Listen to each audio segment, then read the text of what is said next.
दोस्तों आदाब। आज हमारे साथ हैं बिहार मदरसा एजुकेशन बोर्ड के चेयरमैन सलीम परवेज साहब।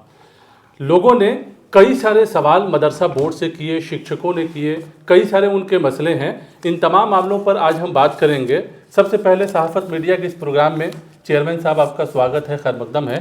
पहला सवाल यही कि चुनाव से पहले कई सारे इशू जो है आपके सामने आए थे, धरना प्रदर्शन भी हुआ था, कई सारे वादे भी आपने किए थे। तो जो मदरसों का एक सीक्वेंस है, चूँकि कई सारे मामले हैं, 1637 का मसला, हाफिज़ का मसला, फिर जो है कई फाइल जो है आपने सचिवालय भेजा है इस सिलसिले में, उनका मामला है, इंक्रीमेंट का मामला है। तो क्या आगे का डेवलपमेंट रहा है, अगर बताना चाहें, आप शेयर करना चाहें तो क्या कहेंगे? सबसे पहले तो आपको, आपके चैनल को हम मुबारकबाद देते हैं नए साल के मौके पे। और जहाँ तक आपका सवाल है कि क्या मैटर अभी भी क्या डेवलपमेंट हुआ है, तो गालिबन आपको याद होगा कि 21 अगस्त को हमारा जो है वो प्रोग्राम हुआ था शताब्दी समारोह का जी। और नीतीश जी ने खुले मन से, खुले दिल से ये अनाउंस किया था कि सब काम तो हम ही ने किया है मदरसा का, और यकीनन उन्होंने ही किया है। जितना काम हुआ है, जो वाइटल और बड़े बड़े डिसीज़न लिए गए मदरसा बोर्ड के लिए, उन्होंने ही लिया। और जो छूट गया है वो भी मैं करूँगा। और अगर आप लोगों में से किसी का कोई सुझाव हो या कोई काम बचा हो तो वो भी दे दीजिए, मैं उसको भी देख लूँगा। ये मन से उन्होंने वादा किया था। कहा था। और इस बीच में हम लोगों ने माननीय मुख्यमंत्री जी को चिट्ठी भी लिखा। उस वक्त के तत्कालीन ACS जो थे सिद्धार्थ जी थे, उनसे बातचीत हुई, फिर बी राजेंद्र जी से बातचीत हुई, और शिक्षा मंत्री माननीय सुनील कुमार जी से बातचीत हुई। अब जो है वो सबसे यह है कि एरियर का जो मैटर है वो एक हेवी अमाउंट का है, जो वित्त विभाग से कंसर्न है। उसको हम लोग पाइपलाइन में रखे हैं, बातचीत कर रहे हैं कि जितना जल्दी वो निकाल दिया जाए एरियर का। और दूसरा ये कि साइंस टीचर का जो सैलरी है उसका कम से कम डबल हो जाए, ज़्यादा हो जाए तो और अच्छा है। तो उस सिलसिले में मतलब आप लोगों की तरफ से पहल लोगों की की गई तरफ से बातचीत हो गई, उन लोगों ने फाइल को आगे बढ़ा दिया हुआ है। वित्त विभाग से लेना था तो वित्त विभाग से वो लोग अपना परामर्श कर रहा है, अपनी उनके कनेक्शन उनके साथ है, वो लोग अपनी बात कर रख रहे हैं कि कितना प्रावधान है, कितना एरियर में कितने 100 करोड़ आएंगे। तो इसके मामले में अब नए साल में अगर अल्लाह की मर्ज़ी रही और नीतीश कुमार जी ने थोड़ा सा और दरिया दिल दिखलाया तो ये बहुत जल्दी हम लोग इसकी सूचना देंगे मार्केट में। तो ये 1637 का मामला कहा 1637 का मामला 2011-12 से आई थिंक सो पेंडिंग है। लेकिन जब हम दूसरे टेनर में मुझे नीतीश कुमार जी ने बनाया तो फ़ौरन में शताब्दी समारोह में लग गया। उसके बाद से ठीक राइट आफ्टर 1637 का फाइल हमने ओपन किया, और 1637 में 204 फाइल हम लोगों ने पहली किस्त में विभाग को दे दिया जी। और अभी तकरीबन 230 फाइल 13 तारीख को मेरी बोर्ड की मीटिंग है, उस बोर्ड की मीटिंग में वो फाइल पास करा करके और फिर 230 फाइल हम लोग विभाग को दे देंगे। पहले दिया है आपने 204 और अभी देने जा रहे हैं 230। इसमें एक शर्त है कि बोर्ड इस बात से इत्तेफाक कर ले कि वो इलाहकनामा जो किसी का गुम हो गया, किसी का डैमेज हो गया, बाढ़ में कुछ बाढ़ के जद में आ गया, उसके सनहा के बेस पर हम लोग उसका इलाहकनामा को मान लें। तो बोर्ड अगर इस बात को मान के ये पारित कर देगी, तजवीज़ इसको पास कर देगी, तो हम लोग 235 फाइल तकरीबन और हम लोग भेज देंगे 15 तारीख के बाद। ठीक है। और हाफिज़ का जो मसला है वो कहाँ तक?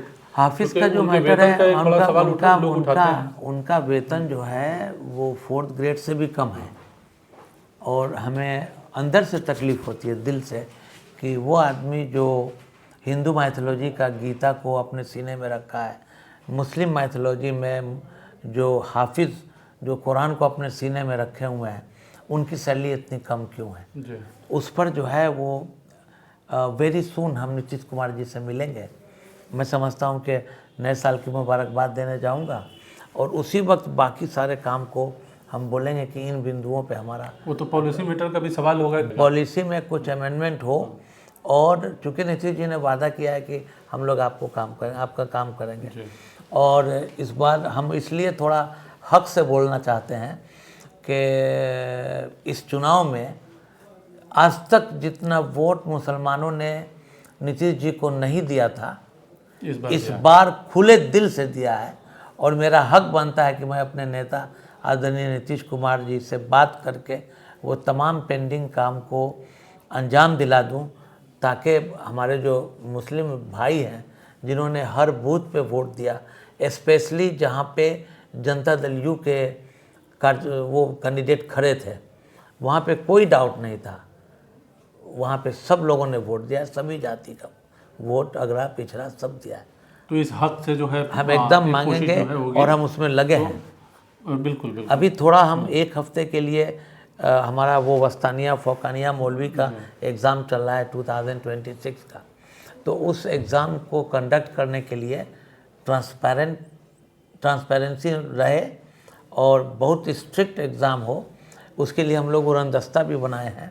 सारे स्टाफ, बोर्ड के स्टाफ लोग जाएंगे ज़िला में, और उसको हिंदी में बोलते हैं कदाचार मुक्त, यही ना होता है, तो वो उस तरह से होगा।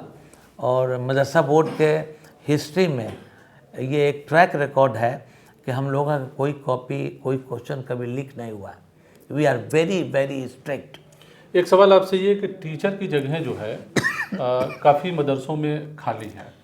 लोग जो है ये कह रहे हैं कि मदरसे बंद हो जाएंगे अगर टीचरों की बहाली नहीं हुई। कुछ मदरसे तो बंद, मदरसा बोर्ड की तरफ कुछ मदरसे तो बंद के कगार पे हैं, कुछ लोग रिटायर कर गए, कुछ लोग मर भी गए।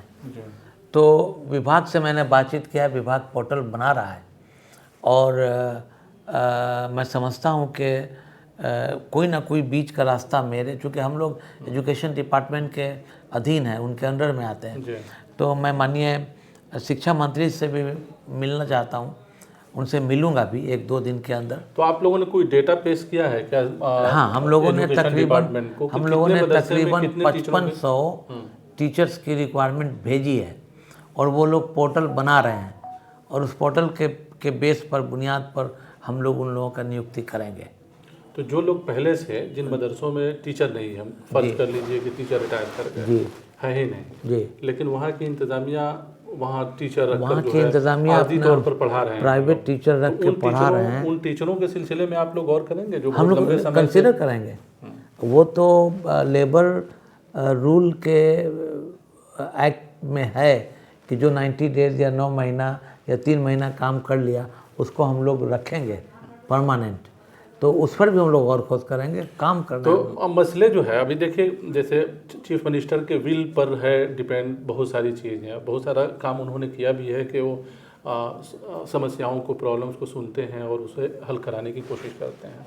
लेकिन है कि रूल ऑफ लॉ, यानी कि आपका इदारा अगर माइनॉरिटी इंस्टीट्यूशन में अगर शामिल हो, माइनॉरिटी नेचर का, उसमें अगर शामिल हो तो एक सिस्टम के तहत जो है काम हो सकेगा जी।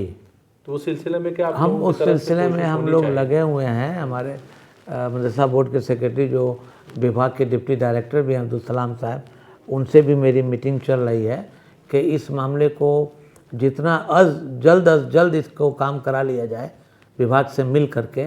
और मदरसा बोर्ड का जो एग्ज़ाम है वो जैसे 1 हफ्ते के अंदर हम लोग लाइनअप कर लेते हैं, उसके बाद से हम लोग इसमें लगेंगे। तो आपके सामने तो फिर काफ़ी सारे चैलेंज है, टीचरों की बहाली का मामला है, हमारे सामने काफ़ी सारे चैलेंज नहीं है, हमारे सामने चैलेंज ही चैलेंज है। और उसमें से कितना मैं अपने मदरसा टीचर को और उन मदारिस को दे सकूँगा, ये इसका एक मेरा चैलेंज है कि मैं अभी तक जो नहीं हुआ है वो मैं नीतीश जी के रास्ते पे चल के और ईमानदारी से ये काम कराऊँगा। और मुझे उम्मीद है अल्लाह की मर्ज़ी से कि नीयत हमारी ठीक है, और नीतीश कुमार जी ने मदद भी किया है हम लोगों को, और फिर हम लोग इस काम को प्रेशर दे के, बात करके, लफ्ज़ की अदायगी दे करके हम लोग काम कराएंगे। तो एक सवाल और कि हम लोग जब भी बात करते हैं तो आम तौर पे प्रॉब्लम्स के ऊपर डिस्कस करते हैं, टीचर्स के प्रॉब्लम्स, मदरसों के प्रॉब्लम्स, लेकिन एजुकेशन के अपलिफ्टमेंट के ऊपर हम लोग पूछते हैं ना, ये सवाल जो है आता है।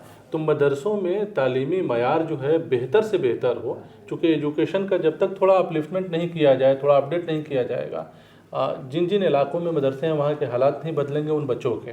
तो अभी चूँकि मॉडर्न एआई का ज़माना आ गया है, तो मदरसों को किस तरह से अपडेट करने की ज़रूरत है, और इस सिलसिले में क्या मदरसा बोर्ड किसी मुहिम के तहत जो है बाकायदा काम करेगा? हम लोग इसमें आपको बता दें कि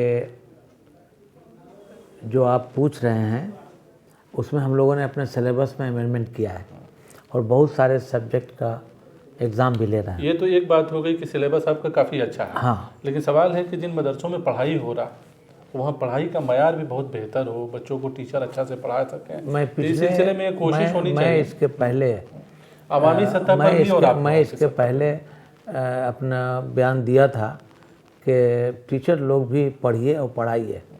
और दूसरी बात ये कि मौलाना मजहरुल हक यूनिवर्सिटी के तहत टोटल 75 मदारिस को ऑनलाइन कराया है।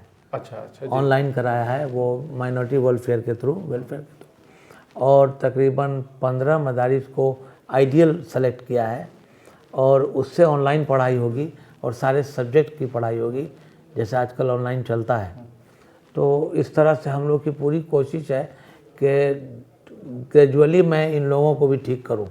और साथ साथ जो आलिम और फाजिल का जो मामला है वो भी कहीं ना कहीं मदरसों से ही जुड़ा हुआ है, लेकिन हम उसके एडमिनिस्ट्रेशन आप ही देखते हैं, एग्जामिनेशन तो एग्जामिनेशन मौलाना मजहरुल हक देखता है, एडमिनिस्ट्रेशन आपके पास है। हाँ, लेकिन ये है कि वहाँ न टीचर है। हाँ, ये तो मैं बोल रहा हूँ कि ये थोड़ा सा जो है वो लैप्सेस हैं और बगैर टीचर के बच्चे पढ़ रहे हैं और एग्जाम दे रहे हैं। हम लगे हुए हैं इस काम में और सब लोग अभी जस्ट चुनाव के बाद आए हुए हैं। एंड ऑफ द ईयर दिसंबर में सब लोग अपने अपने कहीं परिवार के साथ गए होंगे। अब नया साल आ गया है, किसी ने ठीक ही कहा है कि यकम जनवरी है, नया साल है और दिसंबर में पूछूंगा क्या हाल है। तो दिसंबर में पूछिएगा, लेकिन इसके पहले मैं आपको बहुत सारे न्यूज़ पॉजिटिव दूंगा। एक आखिरी सवाल करेंगे आपसे। आपके सामने जो है पूरी तस्वीर है मदरसों की, जो सवाल आपके पास आते हैं, जो मसलों को लेकर आपके पास लोग पहुंचते हैं, ऐसे लोगों को हमारे चैनल के थ्रू आप क्या कहना चाहेंगे? वो तमाम चीज़ है 1637। मैं तो अपने तमाम मदारिस के टीचर्स को, मैनेजिंग कमेटी को उनसे ये गुजारिश करना चाहता हूँ कि जब आपको कमेटी अप्रूवल दिया जाए मदरसा बोर्ड के थ्रू, तो आप चाक चौबंद स्ट्रिक्टली मदरसा को चलाइए और मदरसे की मुद्दत ख़त्म हो अप्रूवल की, उसके पहले आप अपना अर्ज़ी डाल दीजिए और कंसर्न बीओ या डीओ से मैं जांच करवा के विद इन टाइम फ्रेम आपका इलाज भी दे दूं, आपका अप्रूवल भी दे दूं।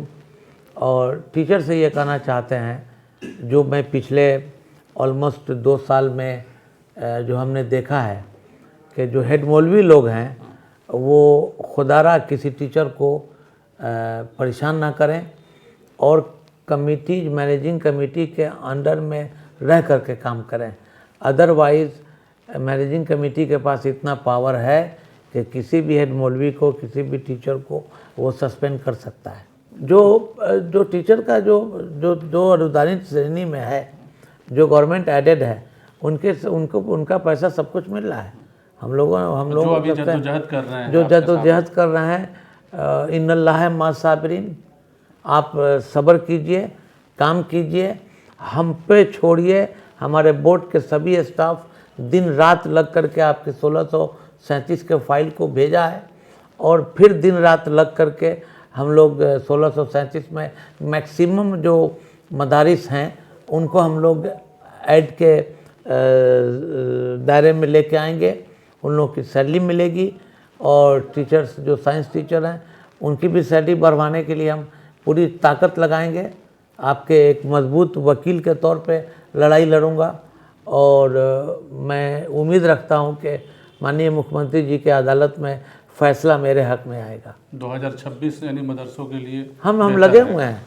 जस्ट 10 दिन के बाद एग्ज़ाम का जो हम पाइपलाइन में सब काम चल रहा है मेरा, वस्तानिया, फौकानिया, मौलवी, ये जैसे ही एग्ज़ाम ख़त्म होगा हम लोग अपने मुहिम में लग जाएंगे। चलिए, बहुत शुक्रिया हमसे बात करने का। तो ये थे बिहार मदरसा एजुकेशन बोर्ड के चेयरमैन सलीम परवेज़ साहब, जिन्होंने मदरसों के कई सारे मसले पर बात की और उसे हल कराने का भरोसा दिलाया। बहरहाल इस प्रोग्राम में इतना ही, हमें दीजिए इजाज़त। शुक्रिया।